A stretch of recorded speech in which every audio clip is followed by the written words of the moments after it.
Welcome to NTN Nightly. I am Janelle Norville. This edition's top stories. Prime Minister the Honorable Alan Chastanet talks climate change and security, building resilience in small island developing states.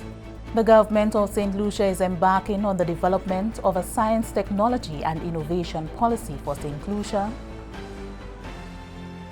The Caribbean Communities Implementation Agency for Crime and Security, CARICOM Impacts, hosted a series of sessions as part of its Virtual Security Conference 2020, securing our community within the era of COVID-19 and beyond. Prime Minister the Honorable Alan Chastanet, speaking at the Climate Change and Security, Building Resilience in Small Island Developing States SIDS session on Thursday, placed the spotlight on the many challenges faced by SIDS as he offered up solutions to the myriad of issues. We get details in this report.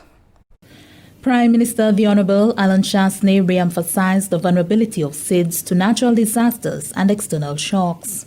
The Prime Minister indicated that while SIDS are minuscule contributors to global warming, they receive the brunt of the effects.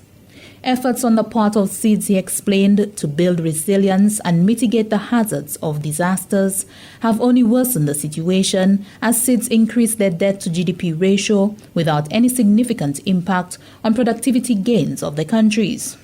The Prime Minister highlighted that the biggest fallout for SIDS has been financial.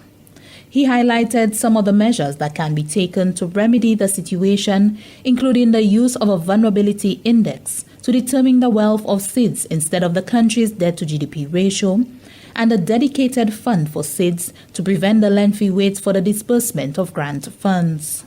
The second thing that we've indicated to them is that we feel that there should be a dedicated fund for the SIDS in order to be able to access concessional funds.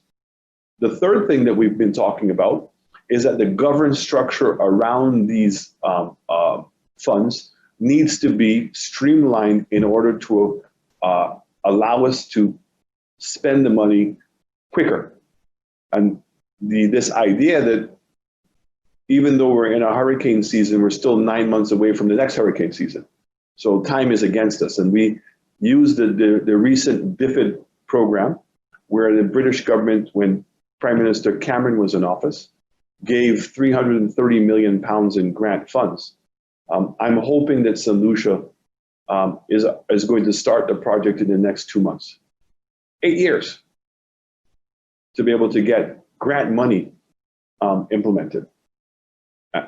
It's ridiculous.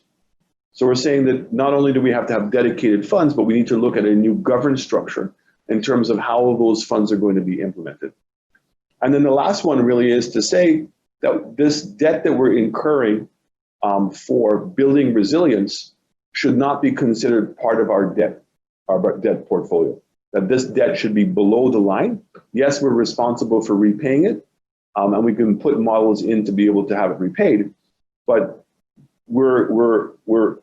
it's just a double-edged sword for us in that we're having to take on this debt, but that the debt to GDP number is now working against us. Speaking to the impact on the country's security, the Prime Minister explained that St. Lucia's location and its economic viability makes it susceptible to criminal activity, and with its ability to protect its borders deteriorating on an annual basis, the consequences can be dire. The lack of finance affects the country's ability to protect itself and its people, and the COVID-19 pandemic, according to the Prime Minister, has further compounded the issue with increased unemployment and uncertainties. Honorable Chastanet says the economic fallout is going to be greater than expected, and the world must ready itself to respond. And so the only way to solve this problem in my mind is a significant improvement in integration and also the use of technology. So we're seeing e-platforms around the world growing in implementation at a faster rate. So I've certainly been on the record, and I will continue to say that. I think that there needs to be a stronger regional force.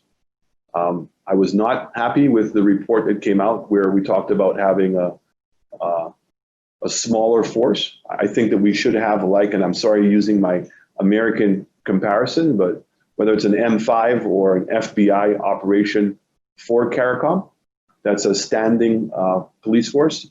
that the ability of the best officers from around the region being able to work in this entity, the entity being able to come in and help strengthen.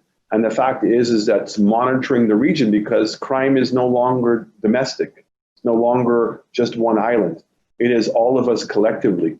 And certainly the economic challenges that we're going to have, the social challenges we're going to have, in my humble opinion, really require us to step up our game and create a singular database. The virtual conference culminated on Friday, 31st July 2020. From the Government Information Service, I am Janelle Norville. Achieving economic diversification, competitiveness, as well as meeting Sustainable Development Goals, SDGs, becomes even more relevant for small island developing states, SIDS, in this COVID-19 reality. Strengthening national science, technology, and innovation STI capabilities would significantly contribute to St. Lucia's economic and societal development objectives, as well as provide the boost needed to enhance St. Lucia's overall competitiveness and build resilience. It is precisely for this reason the government has embarked on the development of an STI policy for St. Lucia. More in this report from Glenn Simon. Science, Technology and Innovation, STI, is being given increased attention in strengthening St. Lucia's competitiveness and economic diversification strategy. The application of new knowledge and ideas into productive economic activities can stimulate the country's growth potential, generate added value, and create new and well-paying jobs. With funding support via the Inter-American Development Bank through Compete Caribbean Partnership Facility, the National Competitiveness and Productivity Council, NCPC, is spearheading the development of an STI policy for St. Lucia. Director of the NCPC, Fiona Hinkson, explained that St. Lucia is now taking steps towards the development of a tangible innovation policy as part of the National Competitiveness Agenda. The Science, Technology and Innovation policy is very important. This is the very first time we're having such a policy in St. Lucia. It gives us the opportunity to bring together the science aspects, innovation and technology into one comprehensive framework. So we are now better able to help our researchers, our innovators, our business persons to come up with business ideas and solutions to help solve the problems of society. Right now, with the Science and Technology policy, businesses will be able to come up with new ideas to help them to be more profitable, improve their processes. Researchers and innovators will be able to come up with new solutions that will support economic development, growth, and competitiveness. The NCPC has partnered with the Division of Innovation, the Department of Sustainable Development, and the Department of Public Sector Modernization in the formulation of the STI policy.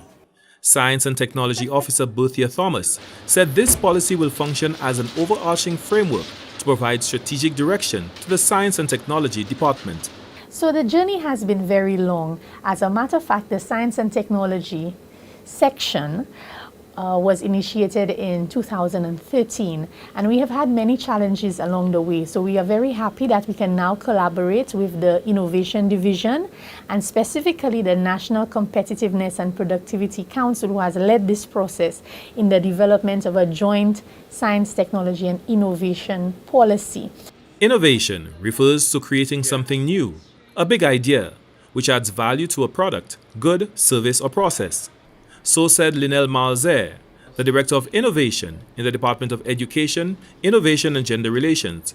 She said the STI policy will help establish an innovation vision and strategy for St. Lucia and is aligned to the 2030 Sustainable Development Goals. We also see it looking at creating a roadmap for the involvement of the various sectors and industries, building clusters of networks for organizations so that, there is more communication, more sharing of information and knowledge, the know-how, the know-when, the know-why, to enable persons to add that kind of value to whatever products or services or processes that they may be interested in bringing to the market, and also to build more entrepreneurs.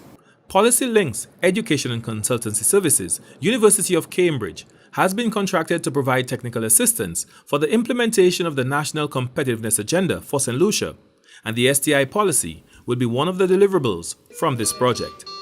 For the National Competitiveness and Productivity Council, Glenn Simon reporting. Residents of Dennery can now look forward to an improved water supply with the completion of the Dennery North Water Supply Project. The multi-million-dollar project was a joint collaboration and will bring clean and reliable pipe-borne water to approximately 8,000 residents. Anicia Antoine has the details. The Water and Sewage Company, WASCO, hosted a ceremony to mark the completion of works of the Dennery North Water Supply Project. The multi-million-dollar project was a collaboration between the United Nations Office for Project Services, UNOPS, the Government of Saint Lucia, and the Water and Sewage Company. The project will bring clean and reliable pipe-borne water to approximately 8,000 Dennery residents who in the past have suffered chronic water shortages and poor water quality. The major infrastructural components include the design, procurement, and construction of a raw water intake, transmission pipelines, a water treatment plant, pumping stations, and distribution systems. WASCO's chairman of the board of directors, Francis Denbo, commended the stakeholders for all the efforts in ensuring the success of the project. Denbo noted that the project was beneficial on several fronts, having served as a source of employment in addition to ensuring a clean water supply to residents. The approved contractor for the project were Vinci Construction Grand Projects, who completed the work within budget. The main contractor utilized several smaller contractors from Dennery North for support works which brought added financial gain and the employment of over 105 locals in the community. The people of Dennery North are finally enjoying a remarkable and sustainable supply of good quality treated potable water after decades of receiving turbid water through their taps, specifically during rainy months when the abstraction points are heavily silted. For this, we must commend the board of directors of WASCO, the management and staff of WASCO, and the CDB, which provided funding. The Dennery North Water Treatment Plant was constructed with a US $5 million grant from the Government of Mexico and additional funding from the Caribbean Development Bank.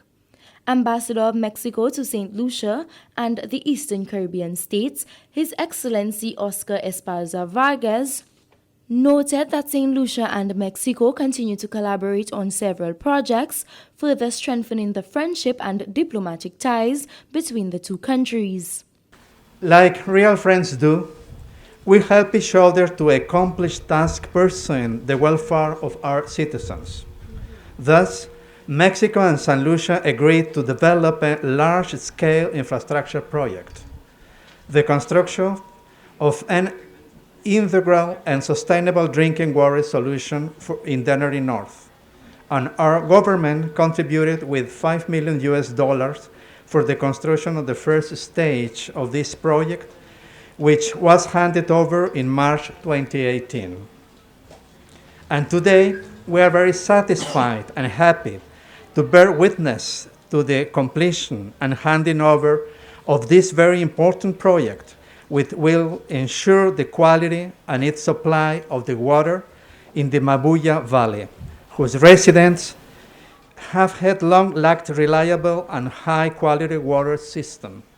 Michael Prost, project manager of Vinci Construction Grand Projet, expressed gratitude to the Government of Saint Lucia and WASCO for the opportunity to work on the project, as well as their assistance in ensuring the timely completion of the project and on budget. The manager also expressed gratitude to the residents of Dennery for their patience throughout the duration of the project. We hope that the improved water services will by far surpass the discomfort experienced during this period. We are still present in the area, doing final touch-up and minor repairs in coordination with the WASCO team, and we want to make sure that the water distribution system will be strong, resilient, and sustainable before wrapping up in Dennery. We hope that this project will substantially improve the living condition of the residents of Dennery and that it will trigger further economic development in the area. The ceremony marking the completion of the Dennery North Water Project was held on Thursday, July 30th, 2020. From the Government Information Service, I am Anicia Antoine reporting. Quarantine centers have been set up in St. Lucia using various hotels to facilitate the large numbers of returning nationals and any non-nationals that may arrive of concern. This has proved to be an important measure in containing COVID-19 on the island, and failure to adhere can have serious implications for disease containment, especially as the island started receiving international flights on Thursday, July 9, 2020, since the border closure in March 2020. Chief Medical Officer in the Ministry of Health and Wellness, Dr. Sharon Belmar George, says quarantine is necessary for persons who are well and may have been exposed to a communicable disease. It applies to people who may or may not become sick. It restricts the movement of healthy people who may develop a disease after possible exposure to an infectious agent. It requires people to stay in a designated location for a specific period of time. Active monitoring, including temperature checks and checking for respiratory symptoms, is done. The main policy for passengers returning into St. Lucia outside of the Caribbean bubble is institutional quarantine. After some assessments are done, passengers may qualify for home quarantine if they meet certain conditions and their home meets the criteria. Minors, usually those less than 18, and families with young children, individuals with underlying medical conditions, disabilities, or post-surgery, persons coming in from low-risk areas as defined by the WHO transmission classification. According to the Quarantine Act, Chapter 11.16, Act 13 of 1995, revised December 31, 2001, the Quarantine Authority is the Chief Medical Officer. The Quarantine Authority has the power to decide and govern quarantine facilities and indicate the persons or things that are detained for observation or isolation. When any place is in use for isolation purposes, a person may not enter or leave except with the general or specific permission of the Quarantine Authority. The Chief Medical Officer indicated that over the last few months, people who have been granted home quarantine have not been adhering to the protocols of home quarantine. All persons on home quarantine are required to stay indoors for 14 days. Dr. Belmar George explained that further restrictions on home quarantine have been instituted with immediate effect. Anyone found in breach of home quarantine will be immediately taken to a government quarantine facility to complete the time. Under this act, the police officers have the duty to enforce compliance. It also states that they may arrest without a warrant any person whom he or she has reasonable cause to believe has committed any offense.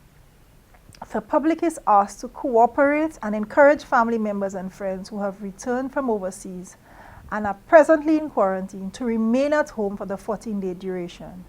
The names of all persons in home quarantine are forwarded to the Royal St. Lucia Police Force to assist with compliance. The public is advised to alert the nearest police station or the Ministry of Health and Wellness at 468-5318 or 468-5349 with information in relation to anyone who breaches home quarantine guidelines. This is NTN Nightly. Up next, Primus Hutchinson with the NTN Nouvelle of Wayall.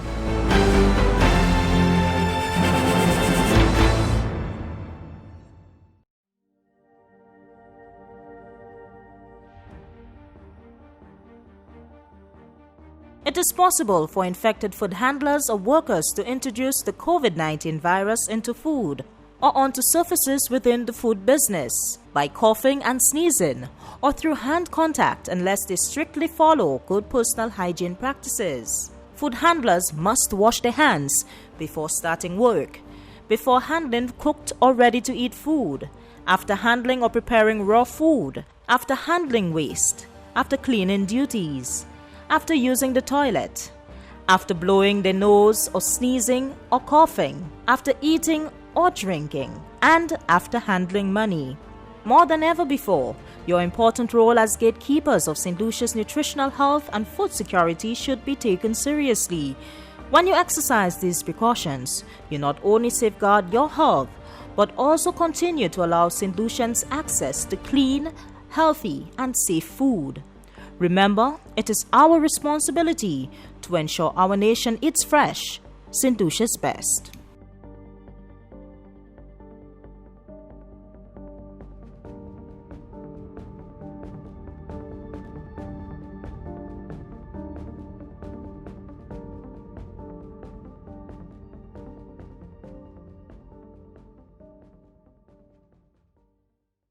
Welcome back. We join Primus Hutchinson for the NTN Nouvelle à Creole.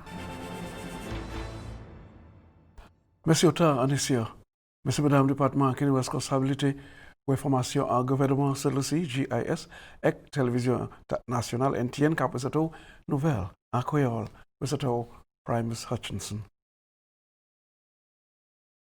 Saint Lucia enregistré un cas neuf de maladie corona le 3 juillet 2020. C'est à ce résultat que sorti du ministère de Santé qui montre un cas positif de maladie corona. Individu c'est un monsieur 87 l'année de l'âge qui aussi a souffert et puis ça doux pressure et tenu une opération pour maladie prostate plus bonne en mois juillet. Il a reçu un traitement à l'hôpital Victoria, c'est l'hôpital là qui est responsable pour traiter pour maladie corona. Chef officier médical Dr. Sharon Belma George annonce que présentement M. Salah en ICU pour traitement et pour y ménager santé. Dr. Belma George dit aussi les officiers au département santé qui cherché pour tout le monde qui M. Salah peut-être contact et puis le département qui peut tuer information concernant cas Salah comme ces informations Salah venir available. Selon le chef officier médical là, cas Salah j'ai apporté le mot corona en cette ici pour 23 ans, j'ai fait assez bien pendant 3 cas aussi de traitement toujours. En total, de 2968 tests, j'ai trouvé conduit avec Dr. Belma George, qui a fait public la comprendre qu'il faut continuer pour responsabilité personnelle pour protéger la santé avec les autres qui ont eu contre maladie. Chef officier médical là, qui a fait public la savent que tout protocole qui a resté en place comme la coutume. Et le public là, on doit suivre ces avec ça là. Il a ajouté que les mots passagers pour voyager à bord de l'auto restent même et aussi protocole en place business. Le public là, pour continuer, servir masque à suffisance, servir sanitizer, laver la main et savon avec de l'eau. Rester 6 pieds de distance au jour à l'autre. Il dit que toutes 3 cliniques pour recevoir les gens qui n'ont pas maladie corona, ou les pays qui restent opérés en même façon. Le gouvernement Saint Lucia, j'ai apprêté musicien international, Mme Claudia Edward Ladner, qui est ambassadeur de bonne volonté, programme de ambassadeur de bonne volonté sur un service pour aider à transformer l'affaire économique sociale en ce secteur qui est engagé pour les artistes et le secteur des créatifs. Le programme là, c'est pour les citoyens Saint Lucia qui ont accompli une recognition internationale et qui ont une position pour assister à bénéfice Saint Lucia. Ministre qui est responsable de la culture et de l'industrie des créatifs. Sénateur honorable Fortuna Belrose, noté qui, après ces ambassades, j'ai commencé à porter bon bénéfice au pays. Sénateur Belrose déclaré que j'ai trouvé 2 ou 3 individus qui sont très excellents j'ai travaillé et puis ministère, un bon 2 ou 3 j'ai délivré. Selon Mme Belrose, j'ai dit Jalim Yodovic qui a opéré au Lion Latéa et c'est un artiste qui a visité cette ici pour faire une présentation pour le gouvernement cette ici. M. Ken Chitoli, qui habite au pays Canada, mais lui aussi qui a fait une grande contribution et qui a supporté le pays autant, particulièrement avec médicaments et support pour les déshabiles. M. Tashwix aussi qui a fait un grand travail dans ces communes dans cette ici. Sénateur Belrose explique que Claudia, pas seulement qui a travaillé des attention ça là, parce qu'à trouver des attention ça là parce qu'il a accompli un degré international, mais aussi pour travailler charitable, il a fait une organisation. Mme Belrose déclare que Claudia, c'est un chanteur international qui a performé au Latéa, mais ce qui est plus important, c'est des gros travail qu'il a fait en cette ici, particulièrement à l'école. Il a travaillé pour l'école secondaire, Corinth, pour développer une place pour les étudiants, pour oser les pas bon.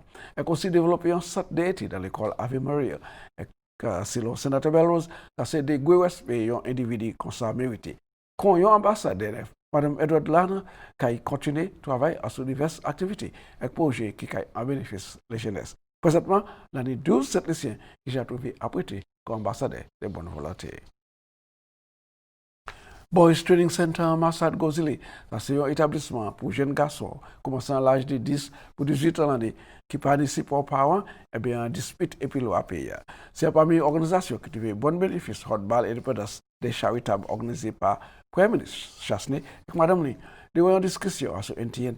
Chef établissement, M. Wang Sonson, explique que l'institution, les professionnels qui sont bien qualifiés pour étonner ces garçons en différents états et pour fournir un conseil aussi. Il déclare que ces garçons ont trouvé l'occasion pour participer dans diverses activités sport à cette-ci avec les autres pays. Okay. Nous avons football, nous avons cricket, nous avons nager. Nous avons participé dans le sport, c'est l'école là. Ek nou ka hik ay mene yo lot pays participer an sport. La ni sa ki ha représenter cette liste en boxing, ek actuellement nou ni a donc a représenter cette liste en rugby. Nou ni en music band aussi. Fondation Amy Winehouse, yo ka sponsor music band lan, so nou ni music aussi. So ça c'est dans ces bail là nou ka ni bay yo. Ek nou ka mucho yo an chay bagay yo pa te connaître. Puis san chay se ti bay la yo vin Boys Training Center. De la yo pa heme ki te commune lan. Ko yo fait là. Ek se première fois yo ka vini gozile ko Boys Training Center ye. Ek den nou même ka mucho yo différents bagay yo pa connaître. Nou ka men yo différents place yo pa te heme we avant. Ek sa ka ouvert cerveau yo ek mucho yo that yo pa ni pour just quoi, puis yo sortent dans circonstances qui pas très bon, c'est là yo ni pour rester. Selon M. Sonson, assistant charitable financier qui en valeur $50,000, qui a augmenté le programme éducation et agricole. Il a aussi parlé de l'autre grande activité qui ces jeunes garçons qui ont participé. C'est une spéciale activité qui est précoce en la Grenade. So nous menons 16 tiboy, c'est l'année passée, la Grenade. Et en compétition, ça a été seule institution qui a réhabilité jeunes mamans. Et nous parlons pour dire que ils ont plus bon, plus discipline team en tournament. Et l'année qui a représenté cette liste en boxing, l'année qui actuellement a représenté cette liste en rugby, nous avons participé en nage, avec différents sports, table tennis, différents sports. So, sport c'est un bail, si vous voulez réhabiliter cette bail là, sport ni pour part of réhabilitation ça là. Monsieur madame, ça se continue à toi bout nouvelle là, moi merci autant pour regarder moi avoir une invitation. Aujourd'hui puis moi considérer conserver la vie, les pour cette autre nouvelle à Creole. Avant moi bout, témoin encore 20 autres pour bonne précaution, les venir pour maladie corona quand yo do pour Merci Appeal Primus. And that brings us to the end of NTN Nightly. Join us next time at 7 p.m. with a repeat at 7 a.m. You can also catch up with us anytime on the St. Lucia Government Facebook page or YouTube channel. I am Janelle Norville.